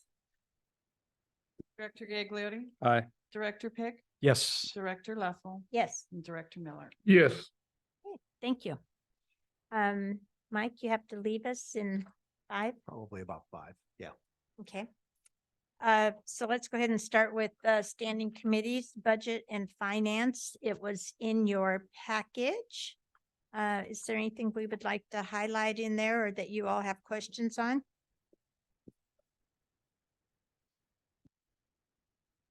Anyone from the public have questions on budget finance? Okay. We'll move on. Air service marketing and community relations expanded. That's a committee. mouthful. It is a mouthful. We did not have a meeting this month. Right. That was canceled because of scheduling. Well, I'm glad we had the presentation for the full board, so. Yes. yeah, that was good. Airport development and leases. Well, yeah, It is in your package. Yes. So do any of you have any questions on it? Does anyone from the public have questions on it? Is there anything, Director Miller, that you feel like you have to add that came out of that meeting that you have to speak about? nothing that's not on the agenda. Do you think of anything, Mike? No, I think the minutes of the meeting. The probably minutes, covered well. excuse me. Yeah. Did you have a question? No, I just have a comment and one, I'd like to publicly thank you, Mike, for working with the pilots organization in with some of the hangar things. I mean, I think a lot of work was done on both sides and I think the pilots are generally feel as though we've been heard and accommodations were made. So I want to thank you very much for that. Pleasure. Thank you. Nice. Thanks. Appreciate that. All When are right. the hangars opening up again? October, they can start to move in October 30th. Very good. A little Oh. later than we hoped. Local jurisdiction liaison has not met. Local Agency Formation Commission, we had a meeting last night. We are directing staff to set a workshop on the topic of agricultural mitigation. And we had a lively discussion on it yesterday, and the workshop is set for November 27th at 2:00 in the afternoon. And I imagine we will have a lot of participation. So we will then be looking at adopting a policy. The policy has not been changed since 2010. And when you look at how little growth there has been in any of our cities, it's pathetic, and you see why we are not providing housing. So that's my editorial comment on it. The other thing is that every 5 years, LAFCO goes out and does a municipal service review on districts and on cities. And they performed one on for the districts in Greenfield. And we did not accept the report yesterday because we had a group of disadvantaged people who live on the border of Greenfield, whose wells have all failed. They are not able to drink nor shower or use the water because when the water gets heated, it has the vapors of cancer-causing chemicals. So they asked for us to take a look at that. So we did not accept staff's recommendations yesterday, and that has been kicked out to take a look at. So City of Greenfield evidently has no interest in extending city sewer or water to these people, and they are in the county. County Health evidently is not paying much attention to it. So I'm telling you, I think it's a right of all of us in the United States to have clean water. So we'll see where it ends up.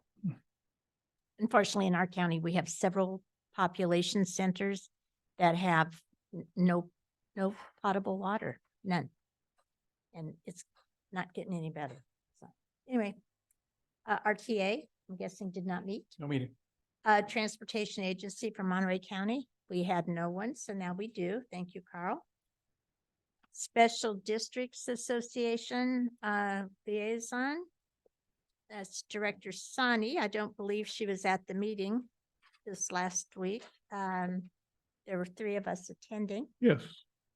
And we had a presentation from the CSDA, California Special Districts Association lobbyist, on all of the bills that either went forward, that have been stalled, or that will come back, and those that were denied. And several of them were on the issue of remote participation. They were on Brown Act issues. And I think that was probably the bulk of them that would apply to us. Some of them were very specific to water districts or fire districts, that sort of thing, but not so much. We also had a presentation on CLASS, which I'm going to forget what CLASS stands for, but CLASS is a group of, it's put together by CSDA, but it's also in other states, and it's a way for districts to take money out of LAIF. It is like LAIF, only it is paying a much higher rate of return. So typically they are investing in the same things that we are investing in, which are treasury bills and federal instruments. And they have about a 5.5% return, and it is inching up because bonds and treasuries have gone up. So there were several of the smaller districts, I think, that had no idea that was out there and available to them. So it is something that is available to us. I think we're probably getting about that rate of return by doing our own investing. Mark?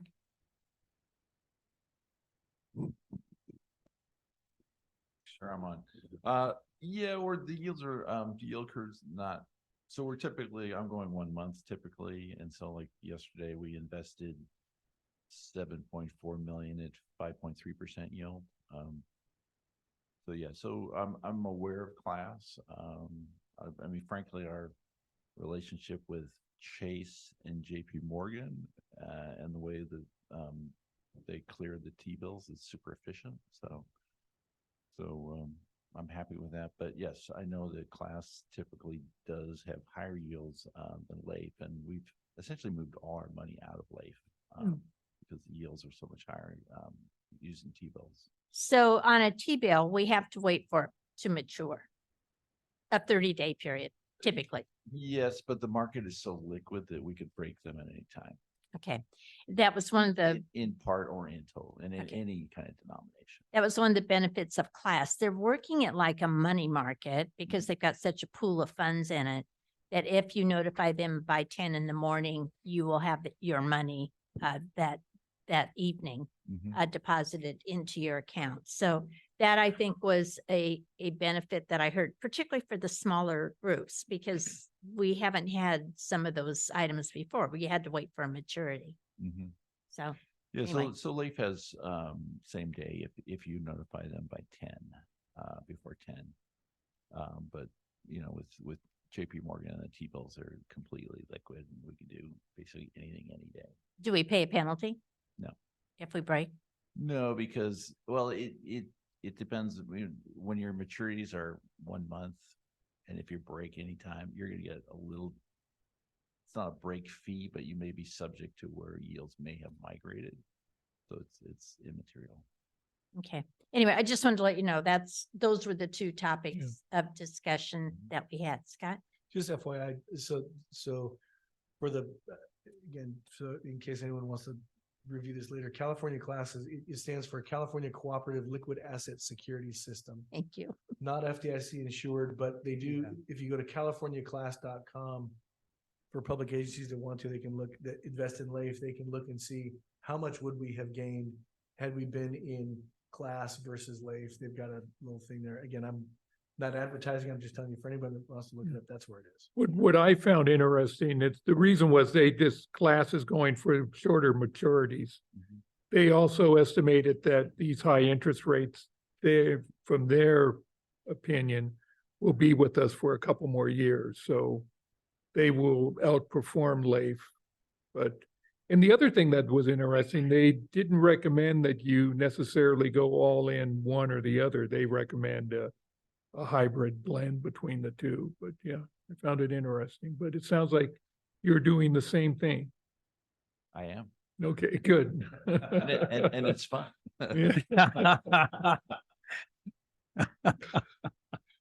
Okay, so anyways, that's our report out. John, did you have anything to add on that? No, I thought that was it. No? That was a You very. good? I'm good. I'm just added my 2 cents. Okay.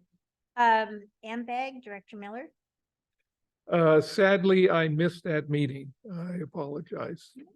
We'll be docking your pay. Okay, with that, we are through the reports and we've lost our executive director to set his goals. So maybe what we could do is go to closed session so the board can discuss the goals prior to Mike's return. Would that be good? Yeah, Can that'd we be actually good. take the, go to K now, since we're waiting? Yep. Okay. What was Kay? K is pending requests for future agenda items. And I have a request too. So I'm a little confused about this. Let me be clear. We have a liaison committee that was established, but it has not met at all with anybody. And then we have now something called the City of Monterey Communications Committee, which is basically it's the jurisdiction liaison committee. I'm very unclear on why the names of all these committees keep changing because we've never authorized a committee to be named that.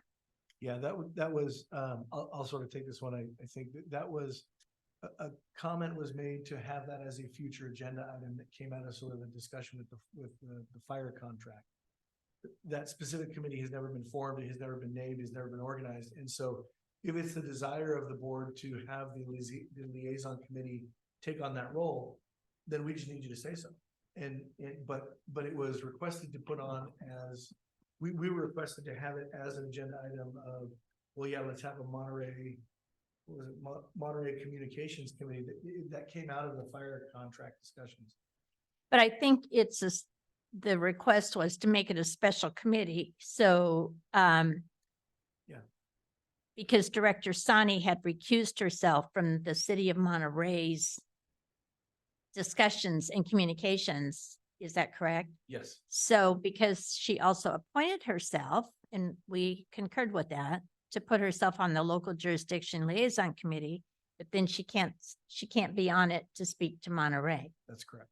So then there was a special thing to have Monterey. I mean, this is just ridiculous, in my opinion. I hope that's clear on Zoom. So, I think we just take this off and we have the liaison committee. Have we heard anything back from the FPPC or whatever they are to determine whether or not her request now not to be recused is accepted? My almost 5-week-old request has not been responded to. I did, at the end of last week, I tried contacting them to say, what's the status of my request? Haven't heard back from them. I left a message. Despite the fact that their voicemail says, we'll get back to you within 24 to 48 hours. Yeah. I have not heard back from them. I'll keep working on it. Cause I'd like them to step on the line and say yes or no. I think it'd give some clarity, but. Are they waiting to hear from her? Because it's I don't think really, so. she's the one that reclused herself. She's got to spell out her reasons why. She did, but I'll say this, and I don't mean it in any particular way. They typically like hearing from attorneys because usually we can outline sort of exactly what the issue is, what the legalities may be. So it sort of directs them into, hey, I want you to look here and give me the answer.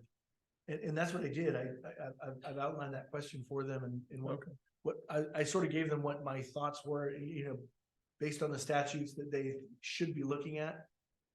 I haven't heard back yet. Okay. So do we want to take that off of the agenda Yes. of a future agenda. Sure. I see Sure. absolutely no reason to have that on there. So we're going to eliminate that. And then, the cost of service for police services. Are we ever going to have an answer? We have invited, members from the city of Delray Oaks to discuss this with us, and that invitation is still out there. Mike is talking to John, and I think they're trying to either agree with our view on this, or, invited them to have a broader discussion about the cost of the contract. But we are paying the lesser amount every Correct. month. Correct. So no hurry. And we have, Yeah. and we have not had a demand for the difference. So I guess we'll leave it on here, waiting for when there is some type of resolution. And then one thing that needs to be added, in my opinion, is the contract with our legal counsel.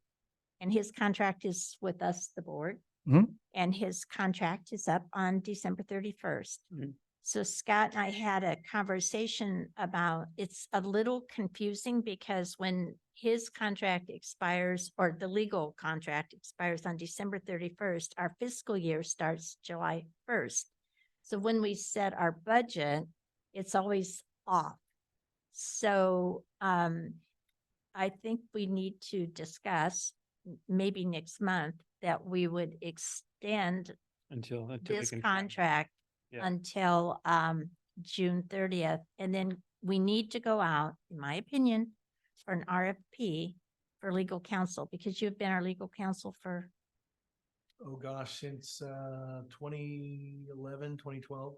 okay. Yeah, if I can jump in, it is, I embrace that. It is not, concerning or offensive to me. That does not say you're dissatisfied with legal service. It is a good idea to go out for RFP every so often.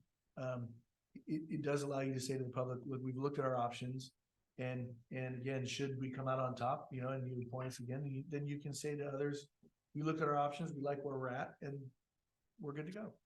So we should have that on the agenda. item. I think Add it. that's great. For next month.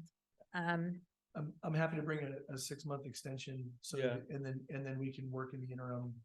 And I've got samples of RFPs, so you don't have to start the wheel from scratch. And we Go don't back. have time now to go for a real RFP and give anybody the opportunity to respond with before now and December 31st. It would just Right. be too Yeah. much. So we'll go Particularly for one. with the inability, the unavailability of individuals during the holidays. Right, exactly, yeah. It's an impossibility. So we're going to agendize a 6-month extension and a discussion on RFP. Correct. 100%. Okay, Sounds good. now we're done with K. Well, I mean, I'd like, Oh, you got another one? yeah. Wait, there's more. Yes, exactly. I would like to have a discussion about the addition of a compass rose. It's something that, the GA community needs it, and then our two maintenance, that they also need it. And we've had one, but it got taken out with the private hangars. Hmm. So, and it's never been replaced. So we actually. Then I'd also like just a request for information. It's not necessarily to officially agendize it, but I'd love to get, and I'll accept emails or whatever, but I'd love to get the fuel island timing on the north side, when the new fuel island is going to be ready for service.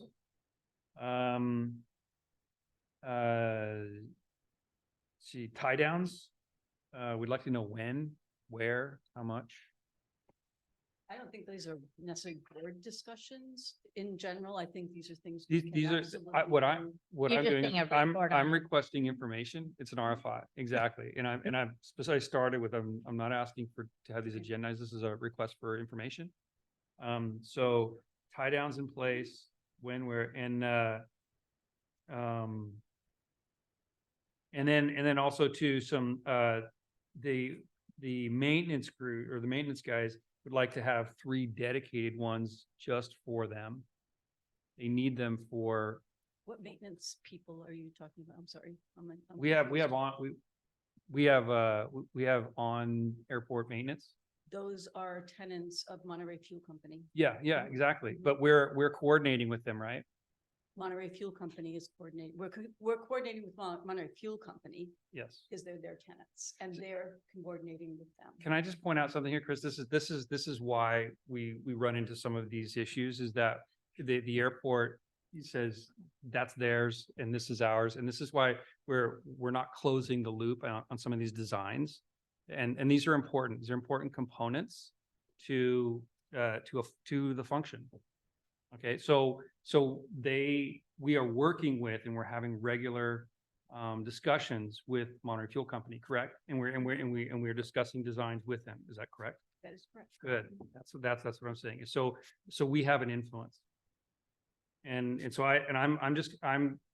you're heading this up. So I'm just asking for information as a board member, and also my constituency are these tenants and the pilot community. Okay.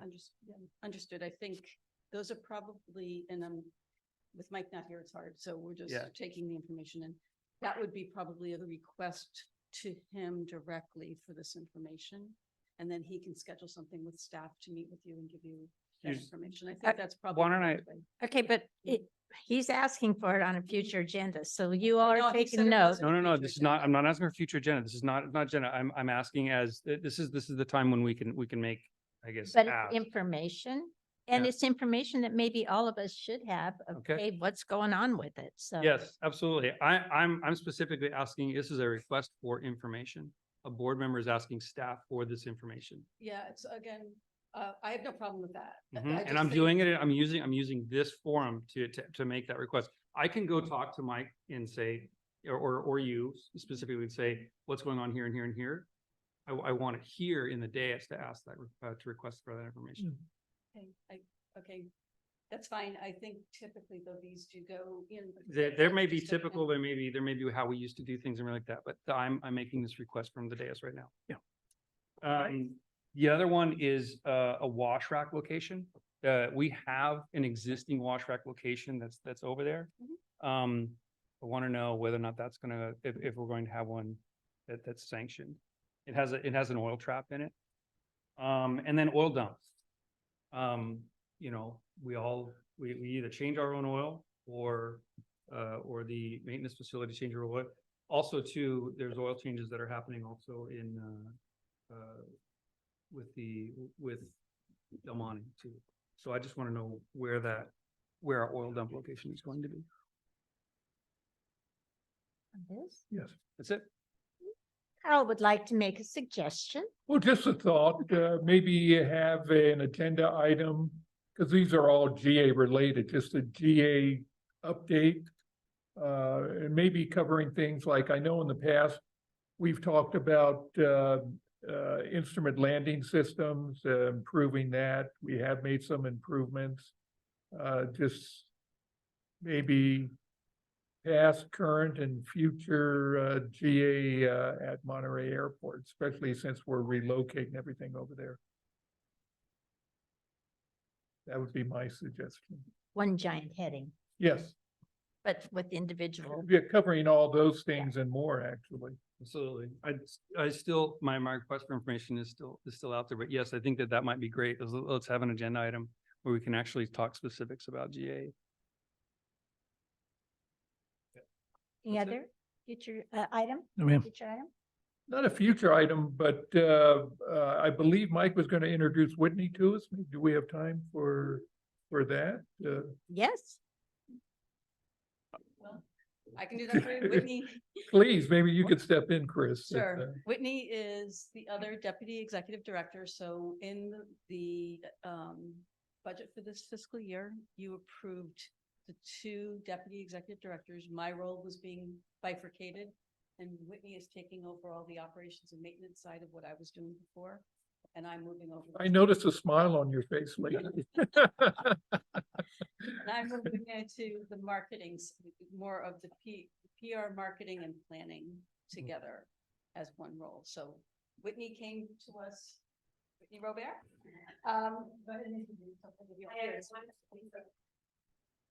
Hi, everyone. It's a pleasure to be here. As Chris stated, my name is Whitney Robert. Some of you on the board may recognize me. I did serve as the superintendent of field operations, working directly under Chris in 2021 and 2022. So I'm very familiar with everything that is happening at the airport. Took a stint to work in consulting where I learned a different aspect of the airport game. And now I am back to continue to share my expertise with the Monterey Regional Airport. Excited to be here. Awesome. Welcome. Thank you. Yes, Welcome. welcome. And your background, you came from Jacksonville, if I remember correctly? I've worked at many airports. I started my career at New Orleans International. I worked at George Bush Intercontinental. And before I moved to California, my husband's active duty military. We came from Jacksonville, Florida. JAA, the Jacksonville Aviation Authority, has 4 airports, and I worked at 2. Jacksonville International, it's the international medium-sized hub for the area. And then I also worked at the Hurlong Airport, which is a smaller general aviation field. Okay, great. And you have your AAE, I do not have my AAE. I have an ACE. I'm an airport certified employee for operations. And then I have my CM. I'm a certified member of the American Association of Airport Executives. I will be working on my AAE. okay, great. Thank you. Welcome. Welcome back. Okay, do you have any comment from the floor on any of this in the public? Okay. Public on Zoom, seeing none. So maybe. Okay, so we will move to closed session. And how about the 7-minute break? Awesome.